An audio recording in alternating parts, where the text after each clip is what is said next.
රාජ්‍ය වෙසක් පුණ්‍ය මහෝත්සවයේ සමාරම්භය ඊයේ සනිටුහන් කරුණේ තිහගොඩ මිදෙල්ලවල පුරාණ රාජමහා විහාරස්ථානයේදී. ඒ ජනාධිපති අනුර කුමාර දිසානායක මහතාගේ ප්‍රධානත්වයෙන්. අභිත්තරීත කල්යාණයේ යන්න මෙවර ජාතික වෙසක් පුණ්‍ය මහෝත්සවයේ තේමාවයි. දක්ෂිණ ප්‍රභා ජාතික වෙසක් මංගල්‍ය ප්‍රතිපත්ති පූජා කලාපය සහ ආමිස පූජා කලාපය යනුවෙන් වෙසක් කලාප දෙකකින් සමන්විතයි. මාතර ඓතිහාසික කොටුපවුර ප්‍රදේශය කේන්ද්‍ර කර ගනිමින් ප්‍රතිපත්ති පූජා කලාපය සහ මාතර නගරය සහ වෙරළ උද්‍යානය ආශ්‍රිතව ආමිස පූජා කලාපය පැවැත්වෙනවා. ප්‍රතිපත්ති පූජා කලාපය තුළ සර්වඥ ධාතු ප්‍රදර්ශනය ප්‍රවීණ දේශකයන්න් වහන්සේලා සහභාගී වන ධර්මදේශනා සහ ධර්ම සාකච්ඡා මෙන්ම කවිබණ සහ දානශීල භාවනාදී වැඩසටහන් රැසක් සංවිධානය කර තිබෙනවා.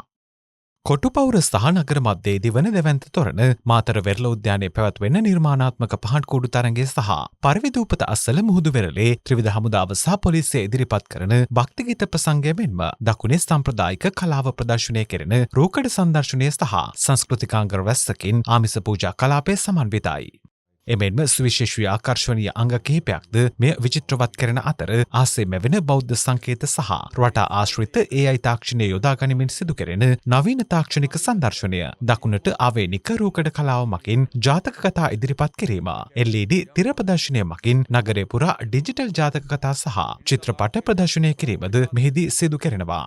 රාජ්‍ය වෙසක් මහෝත්සවයට සමගාමීව ඉන්දිය මහකොමසාරිස් කාර්යාලය විසින් සංවිධානය කරන ලද ඡායාරූප ප්‍රදර්ශනයද මෙහිදී ජනාධිපති අනුර කුමාර දිසානායක මහතා සහ ඉන්දිය මහකොමසාරිස් සන්තෝෂ් ජා මහතාගේ ප්‍රධානත්වයෙන් විවෘත කෙරුණා. 2570 වැනි රාජ්‍ය වෙසක් පුණ්‍ය මහෝත්සවය වෙනුවෙන් නිකුත් කළ විශේෂ සමරු මුද්‍රය සහ මාතර දිස්ත්‍රික්කයේ වෙහෙර විහාරස්ථාන ත්‍රිත්වයක් මුල් කර ගනිමින් නිර්මාණය කළ වෙසක් සමරු මුද්‍ර තුනක්ද මෙහිදී නිකුත් කළ අතර එහි පළමු මුද්‍රය ජනාධිපතිවරයා වෙත පිළිගැන්වුවා. දකුණු පළාතේ ඓතිහාසික වැදගත්කමකින් යුත් සිද්ධස්ථාන කිහිපයක් වෙත පූජා භූමි සන්නස්පත්‍ර ප්‍රදානයද ජනාධිපති අනුර කුමාර දිසානායක මහතා අතින් මෙහිදී සිදු කෙරුණා. යලි අපිම ගැන සිතා බැලිය යුතු යුගයේ උදා වෙලා තියෙනවා කියලා මම විශ්වාස කරනවා. අපි හැමදෙනාම. එහෙම නැත්නම් අවුරුදු 2615 උන්වහන්සේ බුද්ධත්වයට පත් වෙලා. 2615 চিරාත් කාලයක් මුඛ පරම්පරාවෙන් ලිඛිත පරම්පරාවෙන් අපේ හාමුදුරන් වහන්සේලා තමන්ගේ දෙපොළ තුල තියලා දියපට්ට එනතෙක් ගම් නියම් ගම් කරා වැඩම කරලා මේ ආරක්ෂා කරලාද දහම අපි ඉදිරිපිට විනාශ වීට ඉදිරිය යුතුද? අපි එනම් මිනිස්සුද?